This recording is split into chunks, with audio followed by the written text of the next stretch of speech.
Coisa boa é estar na casa do Senhor, queridos, e eu canto em gratidão a Deus, porque eu sou um sobrevivente.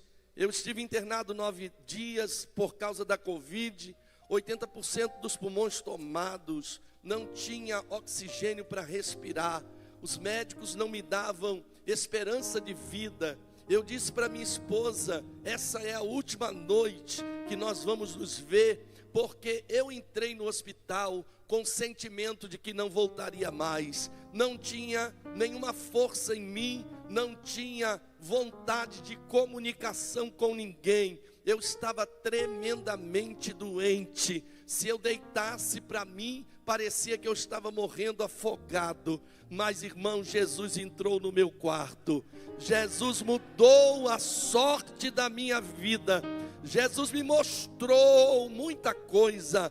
E olha eu aqui, aleluia, dando glória a Deus. Então, quando eu consigo cantar um hino desse, eu digo, só o Senhor é Deus. E nesta noite, o Deus que operou milagre em mim, é o Deus que está aqui para operar milagre em você também. Eu declaro que não há enfermidade que possa deter o agir da mão de Deus. Eu declaro que não há demônio que possa impedir o agir de Deus na tua vida. Queridos, eu quero ser muito rápido naquilo que Deus colocou no meu coração. Uma expressão de um texto do Antigo Testamento, mais diretamente o capítulo 4, 2 Reis, no último versículo da primeira sessão, está escrito assim, versículo 7 do capítulo 4. Então veio ela e o fez saber o homem de Deus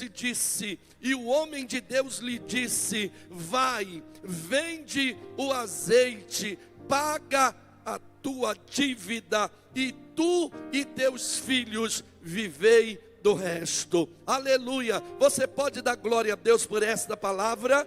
Eu não sei, mas eu estou diante de um texto em que o contexto é de perda, em que o contexto é de pavor, em que o contexto me traz à mente uma profunda necessidade. Sabe, meu irmão, a necessidade, ela nos aproxima muitas vezes do Deus que realiza milagre, porque se todas as nossas necessidades fossem possivelmente resolvidas por nós, muitos de nós não estaríamos aqui, mas por causa dos apertos, por causa das perdas, por causa do infortúnio de muitos, é esta razão pela qual nós estamos aqui. Eu sei que todos os irmãos que aqui estão, como amantes da palavra de Deus, sabem do texto que se trata. O texto vai contar a história de uma família que perde em primeiro plano o seu, aleluia, mantenedor, o chefe da casa, o cabeça do lar, a referência dos filhos é dizimada. Não se sabe por que razão, o texto não informa se esse homem foi assassinado ou se ele morreu de morte natural,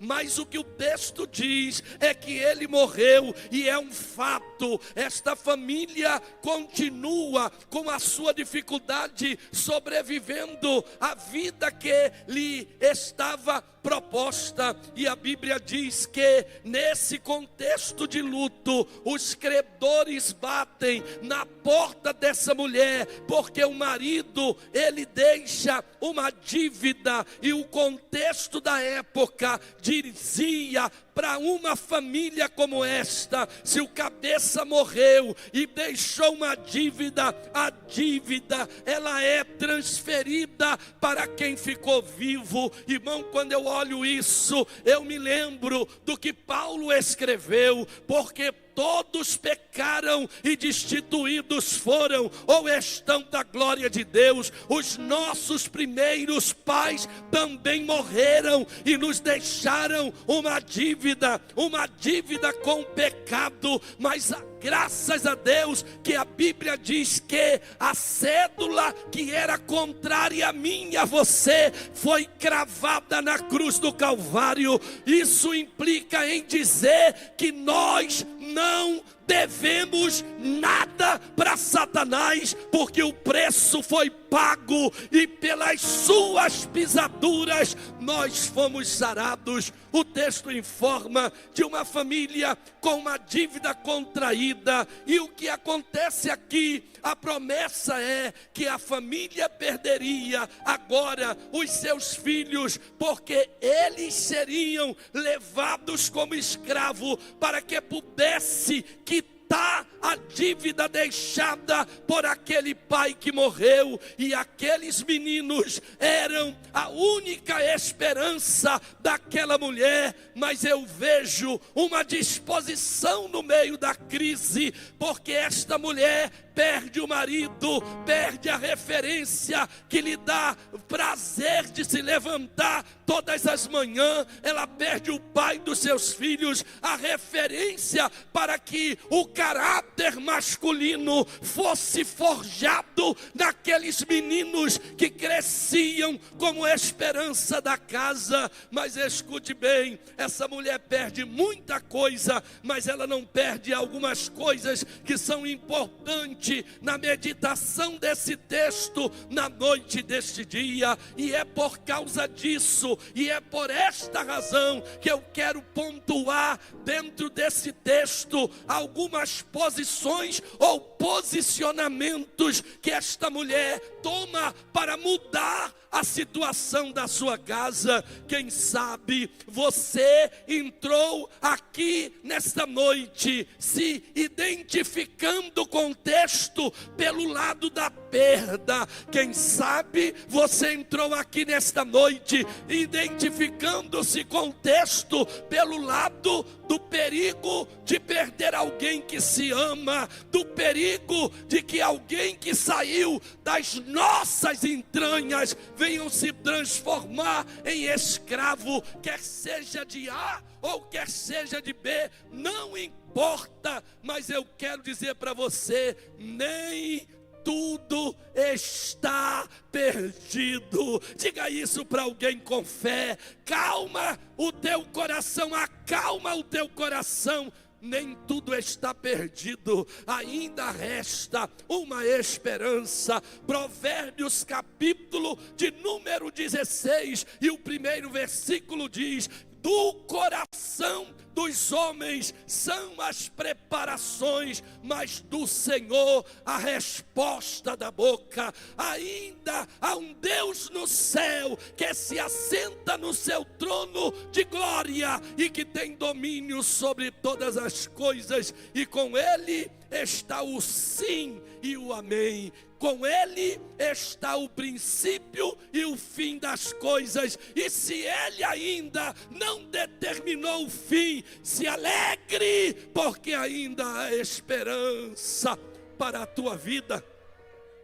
Ainda há esperança para a tua vida. Irmãos, eu vou ser direto, porque o texto, ele é rico nas informações que ele nos deixa. A primeira coisa que nos identifica com o capítulo 4 de 2 Reis é a condição financeira desta família. Esta família era uma família humilde, uma família simples, que fazia prestações para que não faltasse algo dentro da sua casa. É igual a nós, que quando quer mobiliar a casa, vamos na Casa Bahia e a gente parcela a dívida até o arrebatamento. Aleluia! Para que não falte o sofá na casa, para que não falte a geladeira na casa, para que não falte a TV para os filhos verem alguma distração. Era assim o contexto dessa família, uma família humilde. Mas escute bem, uma coisa: esta família era humilde, mas o chefe desta família era temente a Deus. E escute, meu irmão, ao contrário do que o mundo prega, que prosperidade é muito dinheiro no bolso e saúde para dar e vender, prosperidade na Bíblia é você deitar a tua cabeça no travesseiro e saber que o provedor não deixa faltar o pão sobre a tua mesa, não deixa faltar o dinheiro para que você pague as suas contas, e ao mês, cada mês, após meses, Ele tem cuidado de nós, porque o Deus que cuidou de Israel no deserto é o Deus que conhece Nova Aurora, o Deus que conhece Belfor Roxo, o Deus que também conhece a nossa vida.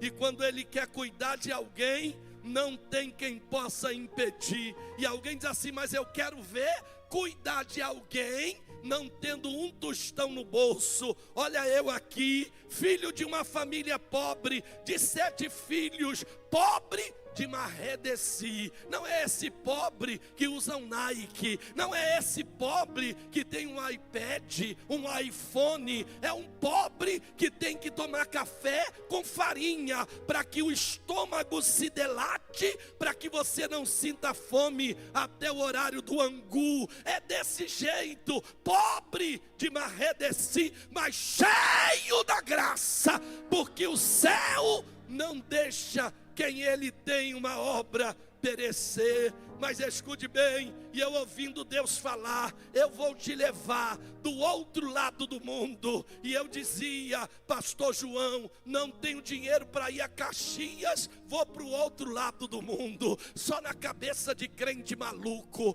Mas eu vou dizer: Deus pode, porque dele é a terra e a sua plenitude. E uma noite como essa, Deus resolveu cumprir o que falou para a minha vida. E eu fui numa vigília na Assembleia de Deus lá em Madureira, e quando chegou lá, que eu dobrei os meus joelhos, o Espírito falou no meu ouvido: pelejarão contra ti, mas não prevalecerão, diz o Senhor, porque eu sou contigo para, aleluia, te guardar. Irmão, Deus me deu o esboço, Deus me deu a palavra, Deus me deu a unção. E quem é que estava lá? Uma missionária do Japão, de Honshu, e acabou a vigília, eu vim embora e eu não sabia, a missionária estava hospedada lá em Xerém, aonde eu moro. O lugarzinho gostoso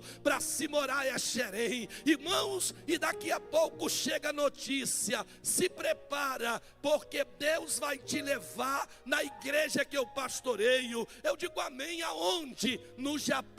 Eu digo, como se eu não tenho um tostão? Irmão, fui para lá 27 dias sem ter um tostão no bolso. Não faltou presente, não faltou oferta, não faltou comida, não faltou provisão. Sabe por quê? A nossa mentalidade é essa, que para Deus fazer eu tenho que ter. Mas eu venho te dizer que se Ele quiser fazer, nem que você não tenha, Ele é o dono do milagre. O dono do milagre. Não se alimente com a canção da galinha da Angola: tô fraco, tô fraco, tô fraco. Ele disse ao profeta: diga ao fraco, eu sou forte.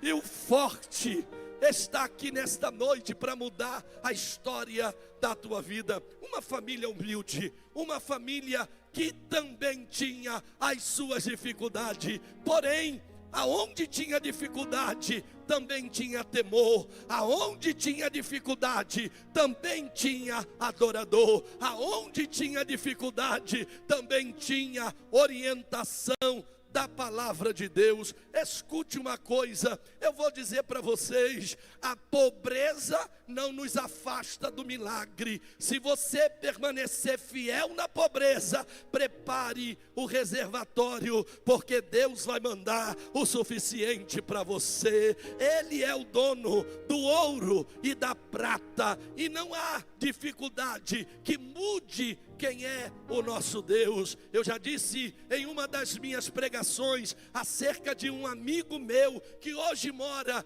nos Estados Unidos. A esposa captou as moedas e disse para ele, num sábado pela manhã, vai na feira e compra umas verduras, porque é o que nós temos na geladeira, água e gelo. Compra as verduras que eu vou fazer alguma coisa para a gente comer aqui e esperar um milagre. Ele foi para a feira e quando chegou na feira, pastor João, evangelista João, pastor Gesiel, ele disse que escutou um brado de mistério no meio dos feirantes. Ele disse, esses crentes é tudo doido, falando em línguas estranhas na feira. E quando ele de repente viu, ele disse que surgiu uma mulher pequenininha no meio dos feirantes e partiu para cima dele. E quando a mulher chegou perto dele, pegou na mão e disse, eu te trouxe aqui porque era necessário falar contigo. Quando Deus quer, Ele fala na igreja. Quando Deus quer, Ele fala na casa. Mas quando Ele quer, Ele fala onde Ele quiser falar,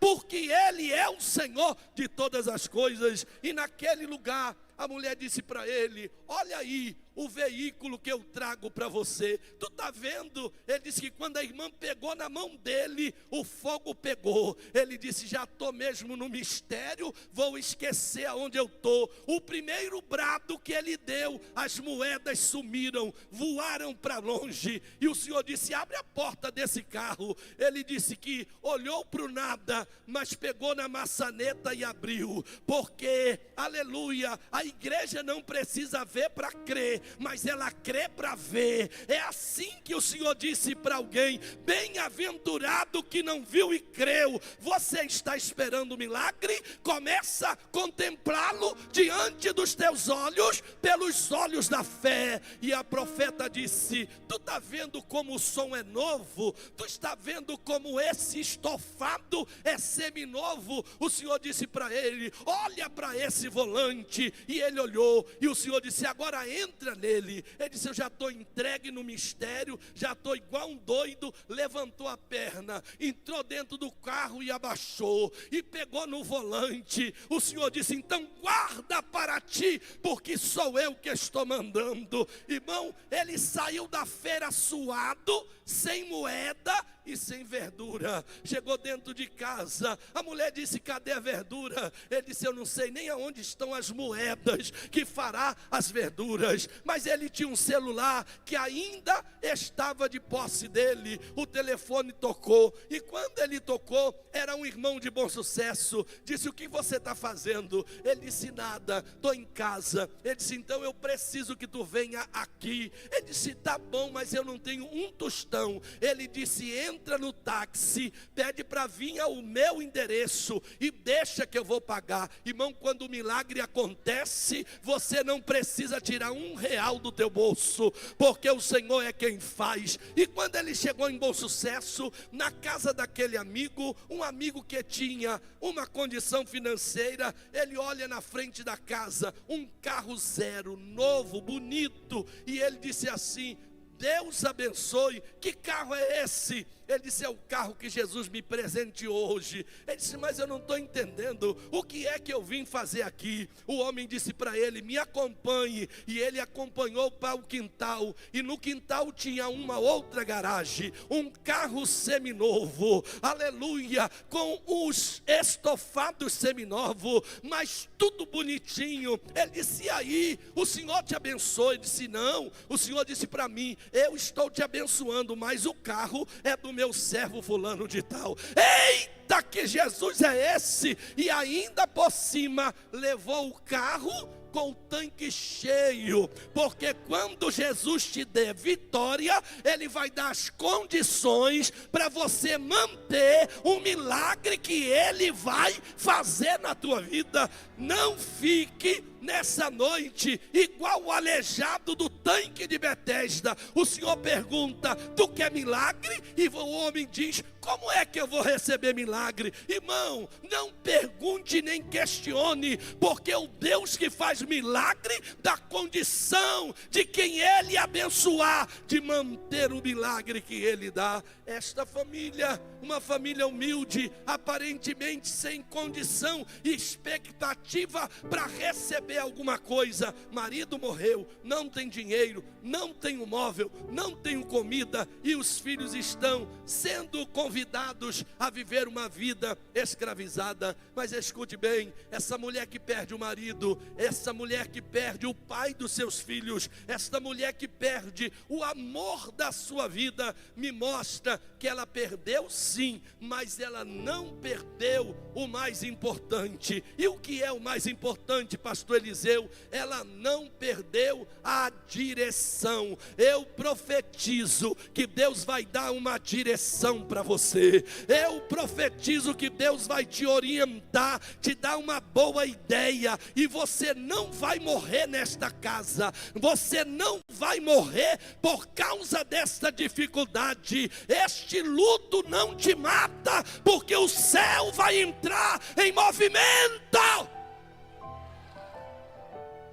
O céu vai entrar em movimento, e essa mulher recebe uma direção do céu. E qual é a direção do céu? Eu vou buscar aonde o meu marido se abastecia. Tem situações que acontecem na nossa vida que aparentemente vem travestida de desgraça, mas é um instrumento que Deus usa para nos dar uma experiência magnífica.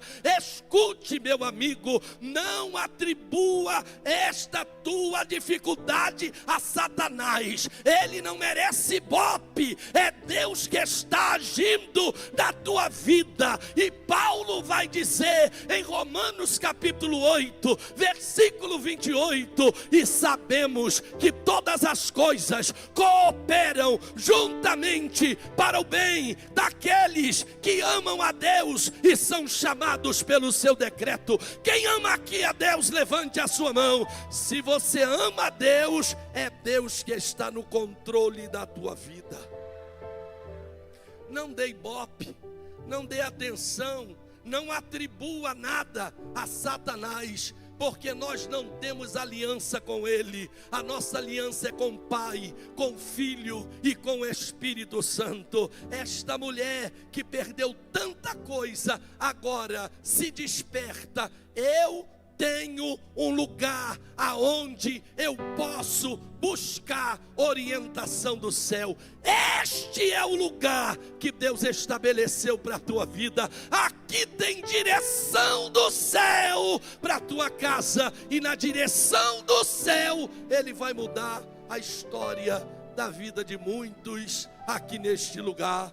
Ela não perdeu a direção, e aonde ela vai? No melhor lugar para se buscar socorro. Qual é o melhor lugar? Aonde está o homem de Deus? Aleluia! O homem de Deus, irmãos, não é, aleluia, propriamente dizer a você que ele tem que ser o pastor Eliseu. Homem de Deus e mulher de Deus é aquele que tem contato direto com o céu. Quem tem por amigo um homem ou uma mulher de Deus não fica muito tempo na prova, porque o céu dá direção para a nossa vida. Esta mulher não perdeu a direção. O crente não é comparado com um bando de barata tonta. O crente é comparado como um rebanho de ovelhas, porque as ovelhas sabem aonde está o seu pastor, e por ele elas clamam, e a sua voz elas ouvem. Nesta noite feliz e neste santo lugar, escute bem uma coisa: você pode ter pouco, mas se você ainda tem direção, não se desespere, porque o céu vai te socorrer aqui nesta noite. Essa mulher não perdeu a direção. o dia mau bateu na sua porta, e ela diz ao homem de Deus: tu sabes que o meu marido temia ao Senhor. A referência que ela evoca é a referência de alguém que temia a Deus. Irmãos, aonde tem um santo e uma santa que temem a Deus, não haverá, aleluia, luto que impeça o céu ainda assim cuidar da sua posteridade, porque Deus disse no Antigo Testamento que a bênção do Senhor alcançaria a nossa terceira e quarta geração. Eu não sei o que te falaram, mas o que eu sei nessa noite é que o sangue de Jesus, ele quebra toda cadeia de maldição, e ele muda toda sorte de miséria que alguém lançou sobre a tua casa. Recebe de Deus nesta noite, porque Ele não te desamparará. A mulher segue a direção que recebe, e chegando no homem, ela diz: agora tua serva não tem nada na sua casa. Ela não está fazendo média, não. Tem gente que não tem nada. Esses dias eu falava, pastor Gesiel e evangelista irmão João, muitas das vezes a igreja faz a obra social, mas eu estava recebendo alguém para receber a cesta básica, mas quando ia buscar a cesta básica, a unha era de silicone, os cílios eram daqueles que, se chegar muito perto, nem desgruda. E a gente pensa que é poder, mas é porque emaranhou uma na outra, né? E eu sei que isso é bom, não é pecado. Você podendo, faça, porque você tem direito de fazer isso. Mas se eu estou carecendo de um alimento para pôr sobre a mesa, por que é que eu vou lançar mão do alimento e deixar de comprá-lo para fazer as minhas vontades? A Bíblia diz que eu peço e não recebo, porque eu peço mal, para usar naquilo que não contribui, para usar naquilo que ainda não me é lícito fazer. Se não pode usar hoje, faça o que é prioridade, e adore a Deus na dificuldade, porque Deus vai mudar o cativeiro. E aí depois que Deus encher a tua mesa, aí depois Jesus enche você com toda a beleza externa e todo o cuidado que você merece. Eu não estou aqui falando contra a modernidade. Cuide-se muito bem. Seja moderna, seja moderno, mas não seja mundano. Seja moderno, mas seja servo de Deus.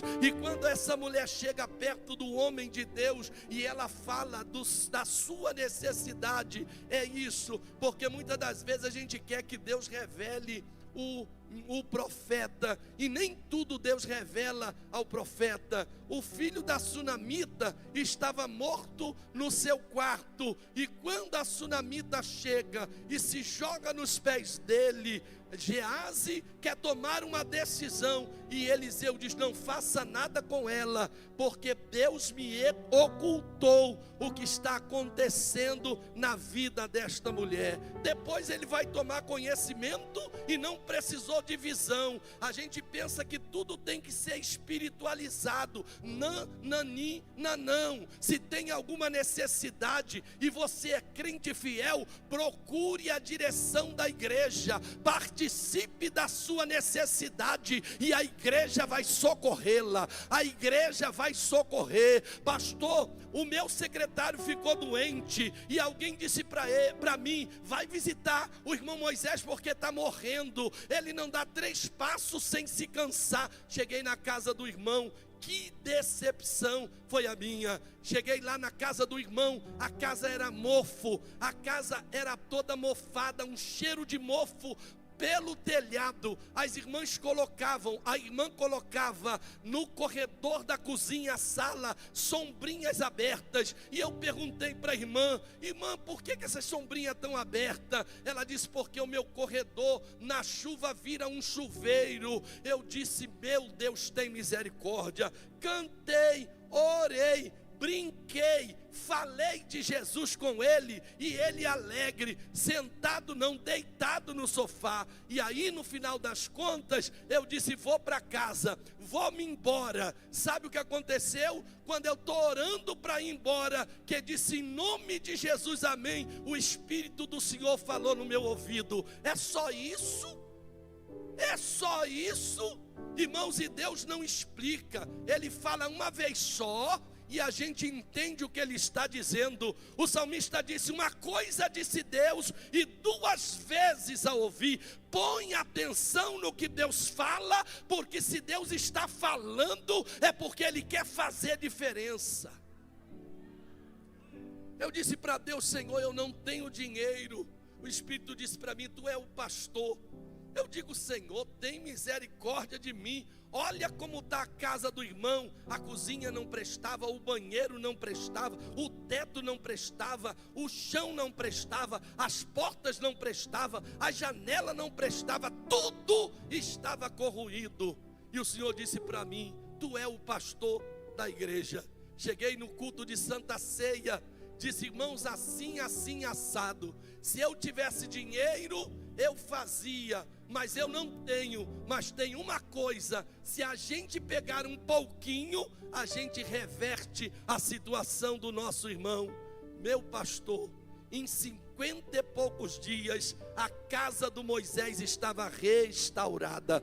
Porcelanato, cozinha com revestimento na parede, a nova tubulação da hidráulica com a nova tubulação da elétrica, o teto estava rebaixado, em cima os irmãos levantaram parede, botaram telha e embolsaram tudo, o chão foi feito novo, a porta nova, a pia nova, o vaso novo, tudo novo. Irmãos, aquele homem recebeu uma casa de noiva. Sabe o que Jesus fez? Jesus curou ele, Jesus curou ele, Jesus curou ele. Está lá pulando e dando glória para Jesus, e ninguém precisou orar, a gente só precisou fazer alguma coisa. A gente é muito bom para enxergar defeito, a gente só não é bom para se apresentar como voluntário. Eu não tenho tudo, mas eu tenho 10, eu tenho 15, eu tenho 20. E no final das contas, está lá a casa renovada. Só tem um problema, a igreja de Betesda está na reforma da 4ª casa. O negócio é que não para, porque os crentes abrem a mão, tira o escorpião do bolso, a serpente da carteira, abençoa quem necessita, o céu abre a porta, aí faz empresário, multiplica o salário, da casa nova, da carro novo. Jesus fez milagres com crente que entrou na campanha para socorrer. Era isso que a igreja primitiva fazia. Eu tenho, meu irmão não tem, todo mundo se junta um pouquinho e a gente abençoa aquele irmão, aleluia. E daqui a pouco tem outro, tem outro, tem outro, e a gente vai fazendo assim a obra do Senhor. A casa está aqui, ela está com um problema. Vai ao profeta Eliseu, e Eliseu diz para ela, me declara o que tens na tua casa. Ela disse, eu não tenho nada. Na verdade não tinha, porque aquele tempo se comunicava primeiramente a dívida, a segunda comunicação confiscava os móveis, e a terceira comunicação levava quem podia trabalhar para trabalhar em mão de obra escrava. Ela já estava na terceira instância, já tinha sido levado os móveis, e agora a promessa de que os filhos iriam serem escravizados. E o que é que Eliseu faz? Eliseu dá uma ordem a esta mulher, ela não perde a direção. E a outra coisa que ela não perdeu no meio da adversidade, a capacidade de obedecer. Irmão, se você obedece, você tem milagre. Se você não obedece, você não tem milagre. E sabe o que é mais interessante aqui? É que o profeta Eliseu diz a ela, vai aos teus vizinhos e pede vasos emprestados. É mais ou menos isso. Jesus revela para você que está em uma dificuldade financeira, que o que você precisa para pagar a tua conta está na casa do evangelista João. Aí tu se levanta de manhã, parte para lá, cheio de vitória na mente, pensando: resolvo o meu problema, resolvo o problema dos meus filhos. Aí você chega na porta do evangelista e ele disse: entra, minha irmã, entra, meu irmão, pode me dizer o que você precisa. E você disse: olha, eu estou com uma dívida, uma dívida grande, e o Senhor disse que eu viesse aqui porque o Senhor tem resposta para mim. João diria para você: eu não duvido, vou orar, espera aqui que eu vou ali e já volto. Ele vai no quarto, dobra o joelho, diz: Senhor, como é que eu vou pagar a dívida da tua serva? O Senhor disse para ele: levanta e diz para ela, vai catar latinha. E ele chega na sala e diz para aquela mulher: vai catar latinha. Irmão, outro dia me perguntaram qual é o remédio da fome. O remédio da fome é trabalho. Quando nós nos esforçamos para trabalhar, a situação muda. Nós estamos vivendo num tempo em que muitas pessoas estão se acomodando às facilidades que se apresentam para elas. E sabe que toda facilidade, ela gera um conforto, e esse conforto às vezes nos torna alguém refém daquilo. Mas aqui não. O homem levantou e disse para ela: vai catar latinha. E você vai dizer: mas como? Latinha resolve a minha dívida? Latinha não, mas obediência sim. Obediência a uma palavra profética, uma direção profética, vai reverter a situação. E essa mulher cata, e sabe o que ela faz? Ela parte em direção à casa dos seus vizinhos. Ela não perde a direção, não perde o senso de obediência, ela se submete a uma direção profética. E sabe o que é que ela me revela, pastores? Sabe o que ela me revela, igreja?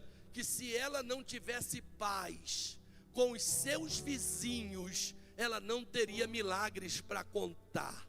Deus não te dará vitória enquanto você disser que é filha, filho do príncipe da paz, mas viver em guerras, mas viver em lutas, mas viver em discórdias, em competições. Esta mulher esquece tudo e parte para bater na porta dos vizinhos. Sabe por quê? Ela tinha paz com o da esquerda, paz com o da direita, paz com o da frente e paz com o que estava atrás. Toda a sua vizinhança era alguém que sabia quem era aquela mulher e sabia que ela era digna. E o profeta disse: pega muitos vasos vazios e não poucos. Os vasos tinham que ser muitos e não podiam ser cheios. Eles tinham que ser vazios. Às vezes, para receber do céu, é preciso nos tornar vasos vazios. Gente cheio de arrogância, gente cheio de jactância, gente cheio de si, não é apto para receber azeite, muito menos milagres de Deus. Mas quanto menos de nós, mais de ti, mais dele se manifestará na nossa vida. Essa mulher recolhe muitos vasos. Por quê, pastor Eliseu? Porque o milagre será proporcional à tua luta. Oh, glória! Deus não fará menos do que você está chorando. Deus não fará menos do que você está pedindo. Deus não fará menos do que você está sofrendo. Ela pega os vasos, traz para casa, e a ordem era: fecha a porta atrás de ti. Você sabe por que o profeta ordena esta posição desta casa, eu vou dizer, porque tem bênção que só diz respeito a você, seu marido, a você, sua mulher e seus filhos. Não conte para ninguém aquilo que é bênção da tua família. Não conte para ninguém aquilo que Deus reservou para a tua casa. O Senhor disse para ela: entra na casa e fecha a porta atrás de ti e dos teus filhos. A intimidade da família fará com que essa família cresça em testemunho, em fé e em confiança. Filhos precisam tomar conhecimento da luta que o pai, que a mãe está passando. Não pode comer um ovo, mas exige celular. Não pode calçar um conga, mas o tênis tem que ser da Nike. Não é assim? E a gente pode fazer por amor, mas a gente precisa trazê-los para a consciência do tamanho da luta. E eu me lembro que quando eu precisava abençoar meus filhos, eu chamava-os e dizia: meu filho, você sabe que papai tem a carteira assinada pelos céus. Irmão, Deus me tirou de uma multinacional. Eu ganhava muito dinheiro, eu tinha o que eu queria dentro da minha casa, mas o Senhor disse: eu vou fechar a porta porque eu preciso de ti. Eu perguntei: Senhor, eu vou virar vagabundo da tua obra? Mas quando Ele quer fechar, você pode resmungar, fazer pirraça, jogar-se no chão, que Ele faz do jeito que Ele quer. Ah, mas eu não vou. Não vai. Se Ele quiser, Ele manda você ir de peixe, e se você não quiser, Ele manda você ir de refeição. Mas que tu vai, porque Ele é o Senhor da tua vida.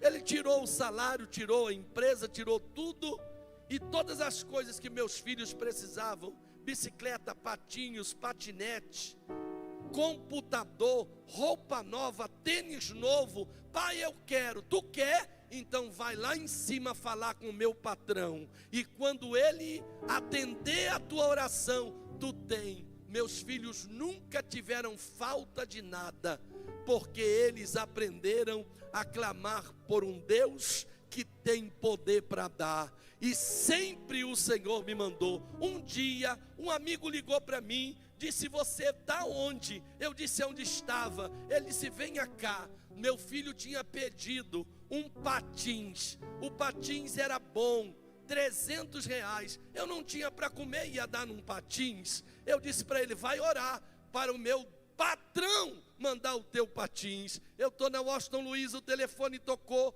e era um amigo que assistia aqui em Vilar dos Teles. E quando ele ligou para mim, disse: está onde? Eu digo: estou aqui. Ele disse: vem cá. Cheguei lá na empresa, era uma concessionária. Eu nem sabia que ele trabalhava lá. E eu perguntei por ele, alguém disse: é o gerente. Cheguei lá em cima, ele disse para mim: está tudo bem com tua casa? Eu digo: está tudo bem. Bem com a família, bem com a esposa, bem com a filha. Eu disse: meu Deus, eu não acredito que esse homem me tira da Washington Luiz para saber se a minha casa está bem. Ele podia ter perguntado no telefone, eu não gastava tempo, eu não gastava combustível e eu ia seguir a minha vida. Ele disse: está tudo bem mesmo. Eu digo: em nome de Jesus, eu já te disse que está todo mundo bem, já estava perdendo a graça. Ele disse: já que está tudo bem, então ora aí. Irmão, acabei de orar. E quando acabei de orar, ele ainda me perguntou mais 2 vezes se eu estava bem. Eu digo: em nome de Jesus, está tudo bem lá em casa. Ele disse: já que está tudo bem, você está dizendo que está bem, então está bem. Pegou aqui, quando ele botou a mão no bolso, o Senhor falou no meu ouvido: o patins do garoto. Aleluia. Sabe quanto era, irmão? Uma oferta de R$300. Jesus não erra nem no preço, nem no valor, nem no projeto. Eu desci daquele lugar, entrei na primeira loja de esporte, porque eu estava sendo tentado a gastar no mercado. Mas quando Deus manda dinheiro para o milagre, é para o milagre. Diga: é para o milagre. Diga, não faça outra dívida. Diga, não faça outra dívida. Deus vai mandar provisão para você. Deus vai mandar provisão para você. Mas quando a provisão chegar, tem destino certo. Porque senão tu faz outra dívida. Sabe, irmão, já estou encerrando. Essa mulher entra dentro de casa, chama os seus filhos, eles trazem os vasos, ela enche com o seu azeite. E a Bíblia diz que essa sequência se deu por muitas vezes. E sabe o que aconteceu? Todos os vasos foram cheios e o azeite parou. Como assim, pastor? O azeite parou? Milagre não é feito para se desperdiçar. O milagre acontece enquanto houver necessidade. Enquanto houver necessidade, o azeite desce. Quando Deus cumpriu o propósito, ele cessa por um momento, para que você não desperdice. E qual era a palavra do servo de Deus para esta mulher, depois que o milagre aconteceu? Ele disse para ela: vai, vende o azeite, paga a tua dívida, e tu e teus filhos vivei do resto. Irmão, isso aqui tem um negócio muito grande. Milagre de Deus é feito para pagar uma dívida. Aleluia. Mas antes de ser pago, o céu poderia ter feito sozinho, mas o céu resolveu interagir com a mulher. O milagre é comigo, mas a venda do azeite é com você. Você não pode se estagnar quando o milagre acontecer. Quando o milagre chegar na tua mão, tu te levanta e movimenta o milagre. Tu negocia o milagre, tu vende o milagre, fala do milagre, para que você tenha também participação. Vende o milagre e paga a tua dívida. Então quer dizer que o milagre tinha um destino. Escute bem, irmão, ter dívida não é pecado. O Brasil deve, e eu devo também. Dever não é pecado. Pecado é dever e não pagar. Eu venho aqui dizer que o SPC não é serviço de proteção do crente, é serviço de proteção do crédito. Quando Deus manda para a tua mão e você paga a dívida que você contraiu, o nome de Deus é glorificado. O nome de Deus é glorificado, porque o povo vai ver que Deus está no seu caráter. Você pode pagar, você pode dever, você não pode ficar acomodado.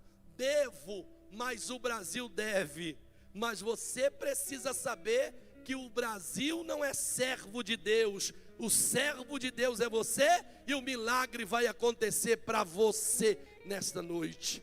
A Bíblia diz que essa mulher enche todos os vasos, volta para agradecer. É uma outra lição. E o profeta diz a ela: vende o azeite, paga a tua dívida. Ou seja, direcionem ao milagre para o propósito que foi estabelecido. E o resto, tu e teus filhos vivei do resto. Sabe o que isso quer dizer? Que o milagre que Deus vai fazer na tua vida resolverá o teu futuro, o teu presente e o futuro da tua casa, e o futuro dos teus filhos, e o futuro da tua família. Sabe o que isso quer dizer? Que milagre de Deus não tem prazo de validade. Ele vale para o presente, mas também para o futuro. E o demais das coisas, a Bíblia diz que o profeta profetiza: tu e teu filho vivei do resto. Ora, eles não seriam levados para serem escravizados?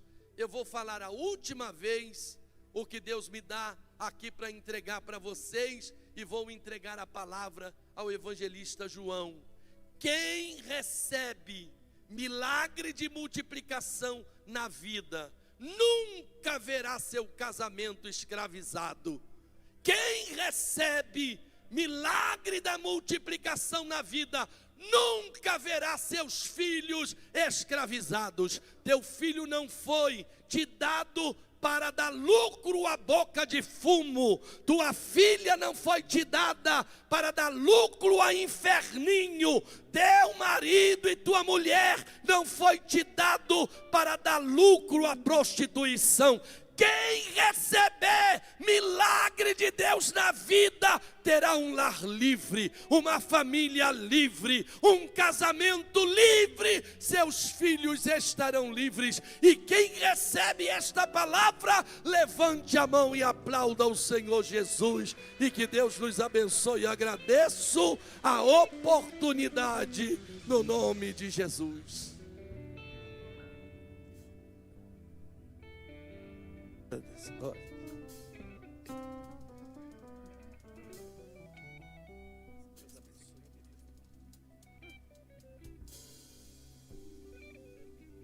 Você tem glória.